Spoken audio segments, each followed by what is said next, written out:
ស្វាគមន៍ក្នុងការចូលមកកាន់បុគ្គលិនវីដេអូតែនេះបាទញ៉ឹងយើងរៀនអំពី Facebook បាទអញ្ចឹងនៅក្នុងវីដេអូនេះខ្ញុំនឹងរៀនពីរបៀប search ID របស់ Facebook របស់គេតើយើងត្រូវ search យ៉ាងម៉េចអូខេយើងត្រូវបើក Facebook រួចចូលទៅ URL របស់នរណាម្នាក់ឧទាហរណ៍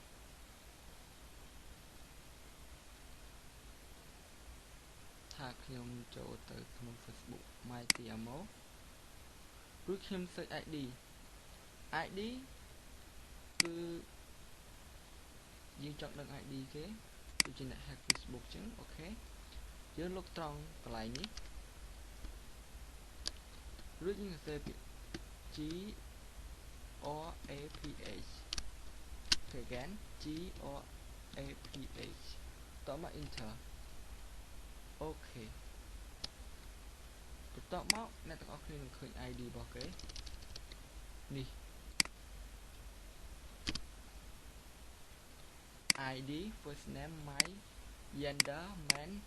last name TMO locus list name my TMO his name នេះចឹងបាទនេះគឺជារបៀបមើល ID របស់គេអញ្ចឹងយើងអាចប្រើ software ដើម្បី hack វាក៏បានដែរយើងប្រើ ID នេះដើម្បី hack Facebook អញ្ចឹងក៏យើងដាក់ ID ចូលទៅវានឹងចេញ profile Facebook ឲ្យយើង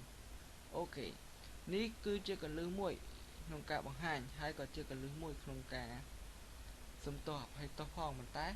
នេះគឺជាមេរៀនរបស់ខ្ញុំដែលខ្ញុំត្រូវបង្ហាញដល់អ្នកទាំងអស់គ្នាអូខេអរគុណសូមជម្រាបលា